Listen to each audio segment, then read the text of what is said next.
Hey, what's up everybody? This is Todd Bowen from sittingposture.com. Welcome to today's video, Computer Posture Mistakes and Fixes. This is episode 8. Thanks for joining me. I do value your time. I promise I will make it as worthwhile as possible. Computer posture can tend to be a very painful and boring topic. I try to create content that is free, open-minded, relatable, and easily actionable. Quick note, the info in this presentation is not medical advice. It's based off my experience and my opinions.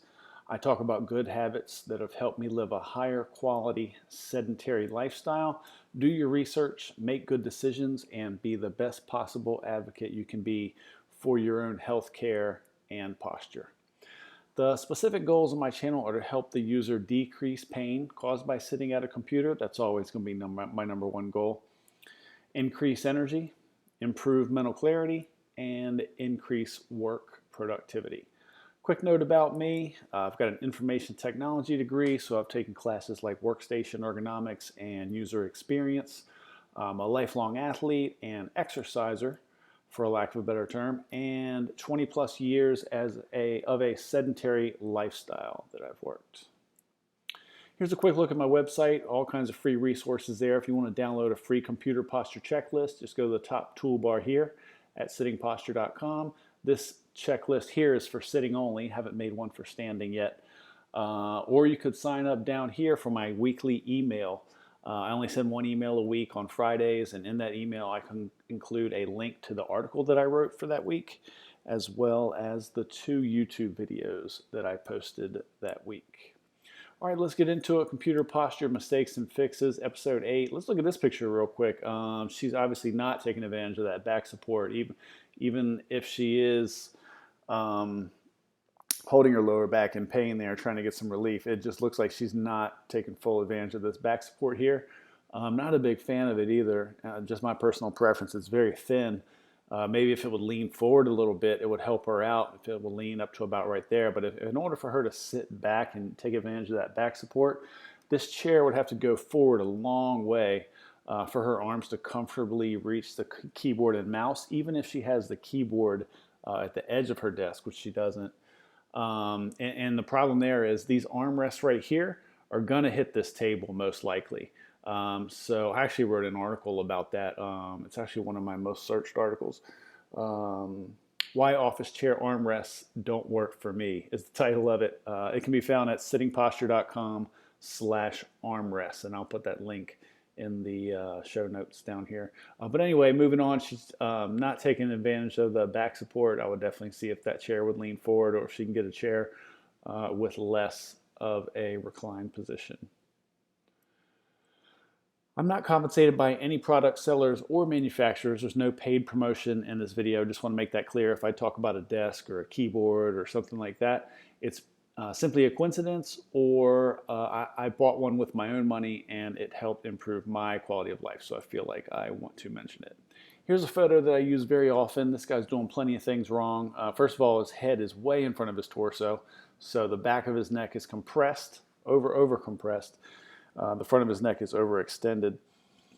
Meanwhile, you go down here, his chest is compressed in order to bring his spine, bring his body slouching forward like that, and his upper back is overextended. So that's incredible imbalance going from his neck to his mid back and his chest. That's incredible imbalance there. It's going to cause a lot of dysfunction and repetitive strain injuries. One of the reasons the back of his neck is compressed like that might be because he's looking up to see his computer. The top of the computer screen is supposed to be eye level or very close to it.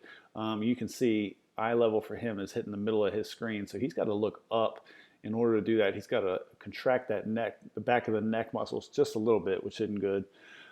He could take better advantage of the back support. It looks like he could slide his chair forward a little bit. Elbows are in decent position. They're above the keys. Down here, I want to look at this. Feet flat on the floor here. In a terrible position here for sitting. Like that's not a bad position if we're playing sports or lifting weights or something like that. Our ankles are made to do that, but they're not made to sit in that position for 8 hours a day, 40 hours a week, because that will cause terrible dysfunction. Compression on the front side of the lower leg, overextension on the back side of the lower leg, will cause joint dysfunction in the ankle and in the knee. Not to mention, he's got to contract his hamstring to bring his foot underneath him like that. And this is speaking from experience. I used to do this. I found out the hard way. It was very stubborn injury. It took a long time to correct. But yeah, he's got that hamstring contracted in order to bring his foot back here, which is going to make him into a heel striker when he's running, when he's walking. It's going to take when those hamstrings get too tight, it's going to take a lot of the power from the forefoot and just going to put a lot of it into the heel, which is not a great thing for athletes. Here's a better one. Head is over the upper torso. You can see the natural curvature in the spine there, lumbar, thoracic, cervical, all curves look good. Elbows are a little more than 90-degree angle, which is what I like. And you'll notice the biggest thing here is he has both feet flat on the floor comfortably. And he's also taking advantage of that back support. Let's look at this setup right here. I really like the big monitor right here. It's even on a riser. The user must be a little bit tall because that's a big monitor. In order to raise that up to the top of the screen, being eye level, they put it on a riser, which is awesome. They got the laptop over here, so they're working off a laptop. All this takes is the HDMI cable to take the connection from the laptop to the extended monitor, and it saves a lot of pain and energy when it comes to posture. They've got the flat keyboard, which I really like a lot. It's not that big, bulky plastic keyboard. That's what caused carpal tunnel syndrome for me, was the big, bulky plastic keyboards when I had to engage my wrist to lift my hands up to put them on the keys. It wasn't necessarily the act of typing. It was engaging my wrist to lift my hands onto a big, bulky keyboard or a bulky mouse. I like both of these here. They're very slim and low profile. Which means we do not have to activate our wrists as much to use them. They got I think they call this a wrist rest. I'm not a big fan of these because it tends to push that keyboard forward and forward throughout the day. I always try to keep that keyboard close, not at the edge of the desk, but closer, a little bit closer than that. So I'm just not a fan of these. Maybe it helps some people. I'm not saying it doesn't, but I'm just not a fan of it, my personal preference. Let's look at this here. This monitor is beautiful and big, but it's way back there. I would definitely bring this forward. I'd bring the keyboard way forward. I hope this person doesn't overextend their arms that much to get to that keyboard. That would cause a lot of issues in the upper back, mid-back, traps, shoulders, and probably some neck stuff too. This looks like the same desk. The monitor's at an angle. Which is, even if it's just at a slight angle, that's going to cause some imbalance when we sit there 8 hours a day, 40 hours a week, even the slightest angle. So I would definitely straighten this thing up. He does have the flat keyboard and the flat mouse, which are nice. Will reduce potential carpal tunnel syndrome like I used to get. And I would so I would straighten up this monitor a little bit. I would pull this keyboard a lot closer. And I would pull this mouse just a little bit closer to the edge of the table, but I would make sure he's sitting straight and watching that monitor straight. I understand sometimes we have to write, take our hands off the keys and mouse and write, but I would definitely turn to write as opposed to turn to look at the computer, because most of us use the monitor much more than we're actually in active writing. Here's another one. She's writing, so she's got that keyboard slid up forward, which isn't too bad. But I'm hoping that she doesn't reach forward that far to type. I would definitely move this thing out. She's got the flat keyboard and the flat mouse, which is nice. The extended monitor, which is awesome. I like this setup here, as long as she doesn't reach far too forward to that keyboard. Once she starts using that and the mouse, I would definitely pull it to me. It is at a little bit of an angle, so I would definitely be careful about that. She might not have to turn her body to see it. But I would just do everything straightforward and try to be as symmetrical as possible. Here's a good one. So she's using a laptop. Looks like she's got an extended monitor, or maybe that's her neighbor's monitor over there. It's hard to tell. But either way, I like how she's got the laptop. Sometimes we have to use the laptop. It's convenient, or we're working away from home. So I like, in that situation, I like how close she has it to the edge of the desk. It looks like her screen's black, so she's probably plugged into a monitor over here. Everybody else is. Um, Her elbows are a little bit low, which causes her to contract her biceps to lift her arm onto the table. Even though it's a very slight contraction, it can cause shoulder pain in the two tendons here that connect the shoulder bone, or one of the shoulder bones, to the biceps. That's where I would always get the pain, is there, not necessarily in the bicep, but this is what's causing that bicep to overwork, her elbow being a little bit too low. So I would raise that seat up just a little bit, get that elbow up to about there, so her forearms are parallel to the floor. Other than that, she's got pretty decent posture, taking advantage of the back support. This guy here's got the flat keyboard. I like that. Elbows a little greater than a 90-degree angle. I like that a lot. You can tell how hers are less than a 90-degree angle, just a little bit. His are a little more than a 90-degree angle. I like that position much better. She's and the neighbor over there on the far side has got the flat keyboard, extended monitor.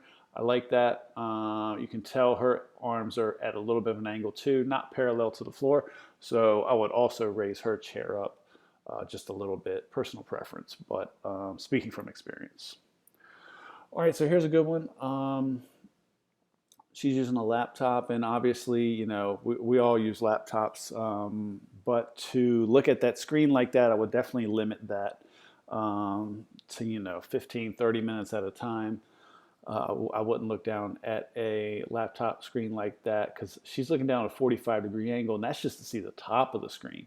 So if she wants to read stuff down here, she's looking at much more than a 45-degree angle. That's going to cause neck strain, eye strain, and it's also probably going to cause her to drop her head in front of her torso, like the very first picture that we looked at today, which would cause imbalance in all the neck muscles and a lot of strain on the neck. She does have her elbows forward a little bit, which isn't too bad. Her elbows are at greater than a 90-degree angle, and also an external keyboard would be nice here. That would even allow her to push her laptop back. If she couldn't use an external monitor, she could at least use an external keyboard if she's at home and push this monitor back a little bit. That way she's not looking down at a 45-degree angle to the top of her screen.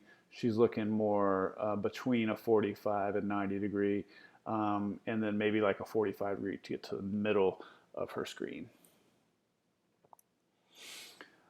Here's a good one.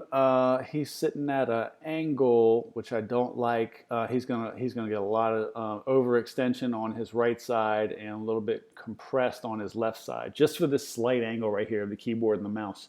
This is the big bulky black plastic keyboard and mouse that I was talking about. That style. I used to have that, and it caused carpal tunnel syndrome on me, engaging my wrist. See how he's got that wrist engaged, so that hand. There's the forearm, there's the wrist, and that hand like shoots up into the air at almost a 45-degree angle. And the other hand's probably doing the same thing. That's not the best situation there. Like I said, when I switched over to that thin keyboard and thin mouse, man, my carpal tunnel went away within a period of a few days. It was pretty eye-opening.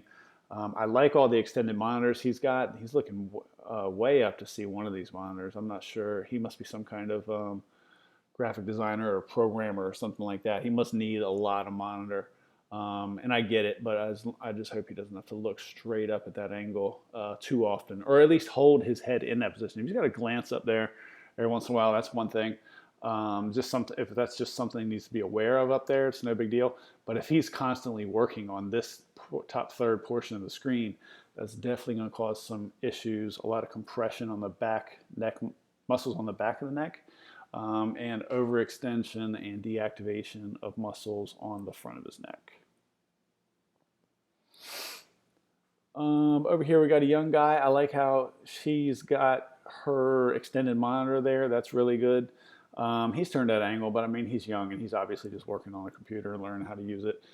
He's probably even turned at an angle because his mom's showing him something. So, but I do like this external keyboard. Slim, low profile, nice. Slim, low profile mouse, very nice.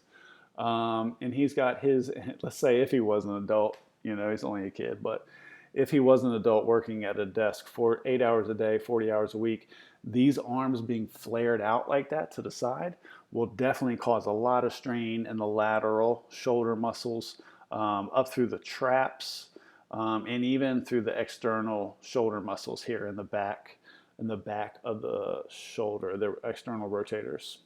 But but otherwise, I like the devices she has: the big monitor, the external keyboard, the external mouse, and they're both very slim and low profile. I like that. All right, here's one. Notice here's the arm. It's kind of sticking out like the last picture. It's kind of flared out away from the body. The elbow is kind of flared out away from the body. So laterally, that's going to take a lot of muscles to hold that. Even though he's resting his arm on the table, it's still going to take muscles to lift his arm laterally like that. And also into the trap. This is where I used to get so much pain in there. I would raise that desk up a little bit because you can tell that elbow was below the desk a little bit, and that may get him able to bring that mouse in to about right here, and his arm would be naturally straight up and down below the shoulder joint. Working on a laptop, if this is his house, I would definitely buy an external monitor. I got mine for $150 and plus a $20 HDMI cable to plug in from the laptop to the monitor, and then from the monitor to the wall, electrical cord, and that's it. There's no installation or nothing like that. Again, no paid promotion or anything in this video, just talking about ways to improve sedentary lifestyle that have helped me out a lot. Let's see here. Let's look at this one. This is a really nice setup. I like her setup here. If she could raise her chair, that's the only thing I don't like about her setup. Her elbows are way below the desk. All these arm muscles on the front side of her arm are contracted in order to hold her arm up in that angle right there. I would raise that elbow so that arm is slightly down, so that forearm is slightly downward. That's just my personal preference. When you have your forearm slightly downward, you're able to contract more tricep muscles. And our tricep muscles, there's obviously 3 versus 2 biceps. It's just a good way to take a little bit of burden off of the biceps, in my opinion, because the biceps are typically used a lot more when working at a desk. So if I can raise my desk up, get that elbow up higher and my forearm at a downward angle instead of that upward angle, then that is how I prefer to sit. She's got the extended monitor and she's got the low profile keyboard and mouse. I like both of those. I'd bring that monitor a little closer. She's got glasses on. Maybe it's a vision thing. Maybe she sees it better there. But if it was me, I would definitely bring that thing a little closer to me, though. Okay, here we go. Here's a good setup. A lot of stuff going on here. This guy's got the extended monitor. I like that. He's got the low profile keyboard and mouse. I like that. I don't like how far forward his keyboard is. I think we tend to lean that keyboard forward because our monitor is just so far back. I think that sets off a chain reaction when we feel like we need to lean forward to see it. I think if we just moved it forward a little bit, like in this area right here, I think he'd relax back just a little bit. He would pull his keyboard back and comfortably still have a little bit of room to rest his arms there.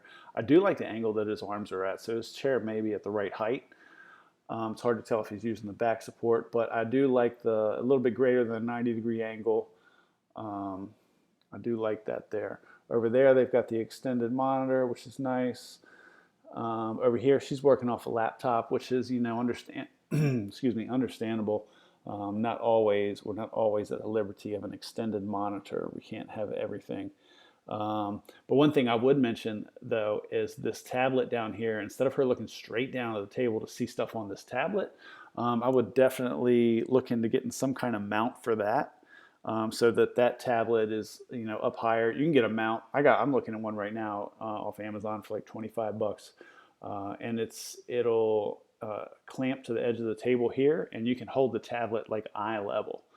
So that would take an incredible strain off her neck instead of looking straight down at this tablet right here. And obviously she does have to look down at that laptop. So like I said, short periods of time, 15, 30 minutes, this is no big deal. I would definitely not work like this 8 hours a day, 40 hours a week. Okay, one of the last positions I want to talk about is ironically working in a reclined position. Say you've been working in your home office all day. You've been switching up your positions, sitting in a chair, standing for a little while, maybe sitting on a stool for a little while to change that up a little bit and rest your body. If you get to the end of the day, I very often like to grab my laptop and just sit on the couch or on a recliner in a reclined position and take all that physical energy that I've used all day and put it into some mental clarity and mental productivity. Get a task or two done that I've been putting off all day or something like that. I feel like we get a certain amount of energy all day, whether it's physical or mental. If we overwork physical, we're not going to think that clearly later in the day. So if we give our physical body a break, I feel like I have more mental energy to commit to work productivity. So as long as she makes sure that her lower back is supported, which looks like it is here with pillows, she's looking down. But like I said, I'm not going to work in this position for more than 15 or maybe 30 minutes. So that won't be too much of an issue on the neck as long as she doesn't work in this position for a long period of time. Here's another good reclined position. The only problem here is she's looking downward, but like I said, as long as this isn't a long period of time, as long as she looks down, it shouldn't be too much of an issue on her neck. Any strain, like say she did have an external monitor and she was looking eye level all day, any strain that she's putting on her neck for 15 or 30 minutes in this reclined laptop position will be saved on the rest of her physical body. The rest of her body is relaxing big time compared to sitting in a chair or standing or sitting on a stool all day. So like I said, as long as that lower back is supported, this is a decent position. This is one of my favorite positions for 15 to 30 minutes. One final picture here. So this is a good example of monitor being, that one's actually a little higher than eye level. I would actually lower this monitor down a little bit. Elbows are at a 90-degree angle. I would personally like to be a little bit greater than 90-degree angle, like I said, so I can contract those triceps a little bit more and take the burden off those biceps, because that's what causes a lot of shoulder pain when using a mouse and a keyboard. That bicep is contracted and overworked, and then those tendons that connect the bicep to the shoulder become overused, painful, and inflamed. He's taking advantage of the back support, which is good. Knees are at a 90-degree angle, and most importantly here, his feet are flat on the floor, so that won't cause ankle dysfunction or knee dysfunction from that. So thanks for watching, guys. You know, if you've made it this far, congratulations. You're taking a big step forward in improving the quality of your life. If you want to take advantage of some of the free resources I've got, you can sign up for free email updates, sittingposture.com/newsletter. I only send out one email a week on Fridays. It contains a link to the article that I wrote that week for my website, as well as 2 links to each YouTube video that I posted that week. So that comes out on Fridays. Sign up there. Easy to unsubscribe. Just click a button or two down at the bottom of any of the emails. And you can download that free computer posture checklist. This is related to sitting only at sittingposture.com/checklist. All these links are down in the description of the show notes. And finally, subscribe to my YouTube channel if you want to see my videos in your feed more often. youtube.com/@sittingposture. Don't forget the @ sign, or else my channel won't come up. And one more note I want to mention, all of my content is free, and it always will be, whether it's on my website or obviously on my YouTube channel. The more people that see my videos, the more ability I have to make more content. With that said, if you found this video helpful, please hit the like button on YouTube. Also, feel free to forward this video to a friend or family member who sits at a computer full time. That's the ultimate compliment for me, is if somebody trusts my information to send to a loved one who it may benefit. I want to thank you guys. That's it. Thank you guys for helping me spread my message. Like I said, the more people that see my videos and articles, the more time I have to create more content. So thanks, guys. I appreciate you. Computer Posture Mistakes and Fixes, Episode 8. That's it. We'll see you guys on the next video. Take care.